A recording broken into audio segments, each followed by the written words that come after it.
Il y avait déjà 1 an et demi que Ramdan était en France. Un soir de septembre, Fouroulou rentrait des champs avec son jeune frère, conduisant le troupeau de chèvres qu'il venait de faire paître. Près du village, les 2 enfants rencontrèrent leur grand cousin, Arsène, qui se dirigeait vers l'abreuvoir pour faire boire son âne. Arsène se pencha sur Dadar, lui pinça la joue et lui dit « Cours chez toi, devance ton frère, ton père est arrivé. » Les 2 enfants se plantèrent au milieu de ce sentier, béants de surprise, n'osant ni bouger ni parler, pendant qu'Arsène s'en allait tranquillement en souriant. Fouroulou sursauta comme quelqu'un qui se réveille et piqua droit devant lui, abandonnant le troupeau et oubliant Dadar, qui déployait de grands efforts pour suivre son aîné. Le père Ramdan était à la maison. Des voisins et des voisines l'entouraient, pendant que Fatma, toute rayonnante, se tenait sur le seuil pour recevoir les visiteurs. Les enfants se frayèrent un chemin jusqu'à leur père, qui les embrassa en riant de son gros rire. « Fouroulou, que Dieu te le garde, est un homme à présent, lui dit une vieille. Que Dieu te donne la paix, oui, il a grandi. Il en est temps, je suis usé. Toi, tu es solide qu'avant, plus qu'avant. » De fait, Ramdan avait changé, il avait grossi, sa figure et ses mains étaient presque blanches. Il avait de belles couleurs, on aurait dit vraiment qu'il n'avait pas été malade. Et pourtant, il mangeait bien, même ici, dit Fatma. Vous savez toutes, Dieu merci, que nous ne nous privons pas. Il n'y a pas de comparaison à faire entre la France et nous, lui répondit-on. Fouroulou avait hâte de voir tout ce monde disparaître pour se retrouver seul avec ses parents. Dans un coin de la maison gisait un gros sac et une valise mystérieuse, et son regard allait irrésistiblement de ce côté. Quant à Dadar, sans plus de façon, il s'était assis sur la valise et s'acharnait des dents et des ongles sur la ficelle qui fermait le sac.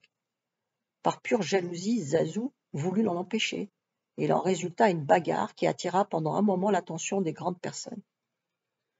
Cependant, Ramdan fut obligé de subir l'interrogatoire de tous ceux qui avaient des parents à Paris.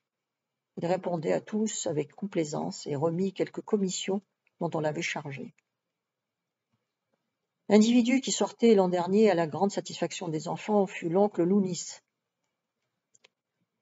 Fouroulou, il est vrai, s'intéressa à la conversation des 2 frères puisqu'elle se rapportait à l'accident et aux souffrances endurées à l'hôpital. Mais il savait qu'il y avait tout le temps devant lui pour se faire répéter le récit. Pour l'instant, ce qui l'intéressait le plus, c'était la fouille des bagages. Il était pressé aussi de parler de ses succès scolaires dans l'intimité. On tira du sac une douzaine de pains et des vêtements. La valise était bourrée également.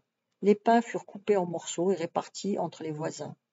Fouroulou et sa sœur, Titi, faisaient la navette, allant chez l'un, puis chez l'autre. L'oncle reçut 2 pains entiers. Puis, cette même nuit, avant de s'endormir, Ramdan distribua les vêtements à ses enfants. Ces derniers s'en affublèrent sur le champ en un véritable carnaval. Ils se moquaient les uns des autres, riaient, s'embrassaient, se fâchaient. Finalement, Dadar s'endormit avec les souliers dont on venait de le chausser, un gilet rouge, tout flamboyant et un béret qui lui cachait les 2 oreilles. Zazou avait disparu dans une gondoura destinée à la mer. Sa tête seule émergeait et sur cette tête il y avait un châle de soie jaune dont les franges lui tombaient sur les yeux. Fouroulou, en homme ordonné, rangeait avec soin son paquet au-dessus de son oreiller en défendant à quiconque d'y toucher. Baya et Titi, les plus grands, serraient leur lot entre leurs cuisses et faisaient mine d'écouter attentivement leurs parents. Ramdan racontait justement pour la 2e fois comment l'accident était arrivé. Dans l'intention évidente d'intéresser ses enfants et en particulier Fouroulou, il tira de son portefeuille une liasse de papier. « Tiens, lis ça, si vraiment tu es instruit. Vois un peu où a passé ton père. Ce qu'il a souffert. » Fouroulou regarda les documents, n'y comprend rien. Il y avait l'en-tête Hôpital Lariboisière, qui était parfaitement lisible, ainsi qu'un cachet violet. Pour lire le reste, qui était manuscrit, il aurait fallu le docteur lui-même. C'étaient des certificats. Fouroulou, après avoir bien examiné chaque feuille, les rendit à son père en hochant gravement la tête pour faire croire qu'il avait compris. « Tu as vu ? » ?»« Oui. »« Bon. Voici maintenant la blessure, » ajouta le père en déboutonnant sa chemise. « On m'a déchiré tout le ventre. » Ses enfants ouvraient de grands yeux. Il les rassura. « Oh, ça ne fait rien, on a recousu d'eux après. Il ne reste qu'une longue cicatrice. » Les enfants s'approchèrent de leur père et virent effectivement une cicatrice qui lui traversait le ventre sur toute la longueur et en coupait le nombril. Ils touchèrent délicatement de peur que la blessure ne se rouvrît. Aucun danger, c'était bien cousu. Ensuite, Ramdan prit dans la valise un long rouleau de papier contenant plusieurs feuilles comme un cahier. L'écriture en était grosse et belle. Cette fois, Fouroulou put lire et traduire assez bien. Le père put constater pour de bon que son fils était instruit. C'était un jugement d'un tribunal civil de la Seine. En vertu de ce jugement, une société d'assurance se voyait condamnée à payer au sieur Morad Ramdan une rente viagère de 74 francs par trimestre. Tu vois que ton père ne se laisse pas faire, dit Ramdan à son fils. J'ai perdu ma cause devant une justice de paix, mais j'ai fait appel au tribunal et j'ai gagné. Pourquoi la justice de paix et le tribunal? C'est que Morad travaillait dans les fonderies d'Aubervilliers. Il y travaillait sans cesse, comme dans son champ en Kabylie, en plus des heures supplémentaires tous les jours. Il y travaillait même les dimanches. Et c'est précisément un dimanche qu'un tombereau lancé sur rail le coinça contre un mur. Il fut hospitalisé à l'infirmerie de la compagnie et se crut guéri au bout d'une semaine. Il n'avait aucune blessure apparente, mais il souffrait de douleurs internes. Le médecin le pressa de quitter l'infirmerie. Morad ne demandait pas mieux que de reprendre son travail. Il avait hâte de gagner de quoi payer ses dettes pour retrouver ses enfants. Il sortit donc et retourna à l'usine. Dès la fin de la première journée, en arrivant dans sa chambre, les douleurs revinrent, beaucoup plus aiguës. On l'hospitalisa de nouveau, presque mourant à la Riboisière, et on dut l'opérer. Il passa 3 mois, 3 interminables mois de souffrance et d'angoisse, loin de ses enfants et de son pays. Lorsqu'il demanda à la compagnie l'indemnité qu'elle paie ordinairement aux accidentés du travail, elle la lui refusa et il l'attaqua en justice. Des âmes charitables l'aidèrent, le conseillèrent, lui indiquèrent où il fallait s'adresser. Après bien des aventures qu'il n'oubliera jamais, il obtint l'assurance qui lui était due et une rente viagère qu'il n'avait jamais sollicitée ni espérée. Si Fouroulou avait dû imaginer cette histoire au concours des bourses, il aurait certainement ajouté un paragraphe à sa rédaction en racontant tous les tracas de son père, ce qui sans doute aurait bien étonné les examinateurs. Comme toutes ces choses dont parlait Ramdan étaient déjà du domaine du passé, chacun après tout fut de l'avis de Fatma. Fatma se félicitait carrément de l'accident qui rapportait à la famille environ 3000 francs d'un seul coup. Or, ces 3000 francs auraient exigé du père encore une année d'absence. Ramdan en convint. Il revenait de France, le ventre recousu, mais suffisamment riche pour payer ses dettes et retrouver sa tranquillité d'antan. Il avait près de 10 000 francs en poche. Sa petite pension lui garantissait son tabac à priser jusqu'à la mort. Les médecins lui avaient conseillé 1 an d'inactivité absolue, avec une nourriture saine et abondante. Ils ignoraient sans doute qu'un Kabyle a la peau dure et ne se conforme à leurs prescriptions que lorsqu'il n'a plus la force de leur désobéir. Ramdan, pour sa part, savait qu'il se portait bien. Son champ l'attendait, ses amis et ses ennemis le guettaient. Il allait montrer à tous qu'il était toujours aussi fort. Il ne s'accorda que 2 jours de repos. C'était au mois d'octobre. Fouroulou, qui venait de quitter l'école, accompagnait régulièrement son père au champ et partageait ses travaux. On avait acheté des bœufs, des moutons, un âne. Chacun dans la famille avait fort à faire. Les bons jours semblaient vouloir revenir. Le père Ramdan était heureux de trouver en son fils une aide appréciable. Sans plus tarder, il s'avisa de lui parler comme on parle à un jeune homme, non plus à un enfant. Un après-midi, ils étaient tous les deux sur l'herbe près du gourbi qui refermait les clés à la figue. Le père était en train de raccommoder le bas de l'âne, rongé par les rats pendant sa longue absence. « Vois-tu, mon fils, dit-il, la paire de bœufs est à nous ainsi que l'âne et les moutons. Je peux encore acheter 2 autres moutons. Nous sommes 2. Ce n'est pas au-dessus de nos forces. Au printemps, nous vendrons les bœufs pour acheter une paire plus petite. Nous vendrons aussi 3 moutons. Nous pourrons avoir une vache. Nous aurons également un peu d'huile en plus de notre consommation. L'été prochain, j'irai avec l'âne vendre des légumes pendant que tu t'occuperas des animaux et des terres avec tes sœurs. Bientôt, nous remplacerons l'âne par un mulet. Je me livrerai alors au commerce. Tu m'accompagneras de temps en temps dans les marchés pour te mettre au courant.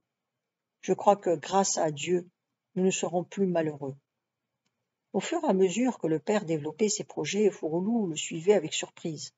Il voyait s'ouvrir devant lui des horizons auxquels il n'avait pas songé. Il se voyait devenir faiblard. Il voyait grâce à lui le bien-être pénétrer chez eux. Mais il était un peu sceptique. Il avait un autre rêve, lui. Il s'était toujours imaginé étudiant, pauvre mais brillant. Il s'était habitué à l'image de cet étudiant. Il avait fini par la chérir. Et voilà que son père, en quelques minutes, par de solides raisons, avait réussi à la chasser comme un fantôme. Pourtant, il murmura par acquis de conscience, « Et si on m'accorde la bourse, je pourrais continuer mes études sans occasionner de frais. Le maître me l'a dit. D'accord, d'abord, on t'a rien accordé du tout, puisque les vacances sont terminées et qu'on ne t'a pas écrit. Ensuite, même si l'argent arrive, crois-tu que nous sommes faits pour les écoles? Nous sommes pauvres. Les études, c'est réservé aux riches. Eux peuvent se permettre de perdre plusieurs années, puis d'échouer à la fin pour revenir faire des paresseux au village. N'est-ce pas le cas du fils de Saïd, l'usurier? À Agouni, il y a 2 ou 3 autres.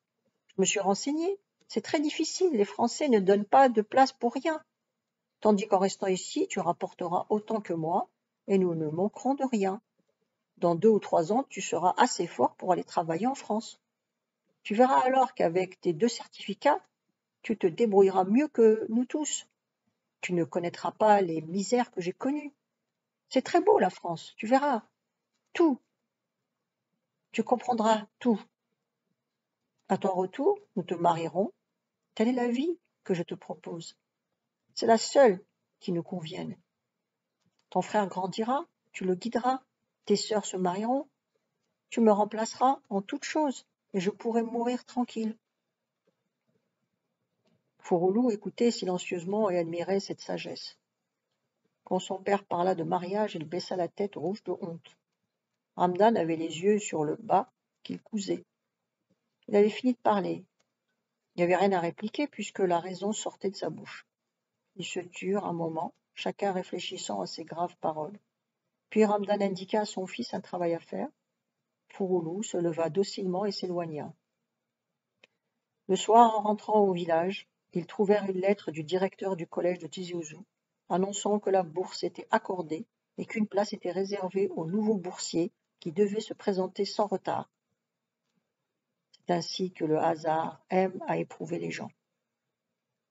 Le garçon fut ébloui, lui qui commençait à désespérer. L'image de l'étudiant pauvre revenait à son esprit avec toutes ses séductions. Elle était plus attachante encore maintenant qu'elle pouvait devenir une réalité. Le père lui-même commençait à y croire. Était-il homme à abandonner bêtement au baïlec les 180 francs qu'il se disposait à donner mensuellement à son fils? Non, n'est-ce pas? Ni lui ni Fouroulou ne voulurent revenir sur ce fait qui avait été dit au champ. Ils l'oublièrent d'un commun accord. Ils ne parlèrent plus que de la bourse, de l'école, des études. Fouroulou fut le héros de la soirée. Ses sœurs le considérèrent avec respect. Fatma prépara un souper en son honneur, tandis que lui et son père, un peu à l'écart, parlaient de choses sérieuses. Il fallut préparer le départ. Rien n'était facile, mais il y avait de l'argent. À la maison, et avec l'argent, dit sentencieusement Ramdan, on vient à bout de toutes les difficultés. Ramdan avait raison. Dès le lendemain, on se mit sérieusement au travail. On alla voir le directeur pour se renseigner, se faire inscrire. On envoya acheter le matériel nécessaire à Alger. On dépensa beaucoup d'argent et le nouvel étudiant ayant à peu près tout ce qu'il fallait put, après le congé de la Toussaint, entrer au collège. Le père Morad n'était pas dupe. Il savait très bien que son fils n'aboutirait à rien. Mais en ville, Fouroulou serait nourri mieux que chez lui. Il grandirait loin de la dure existence des adolescents de chez lui. Puisque l'État voulait bien l'aider à l'élever, Ramdan ne s'y opposait pas. L'essentiel était de voir son fils devenir vite un homme, afin qu'il partageât avec lui le soin de nourrir la famille. Fouroulou, pour sa part, n'y voyait aucune malice. Il était sincère. Il allait candidement au collège avec l'intention d'obtenir son brevet, puis d'entrer à l'école normale pour devenir instituteur.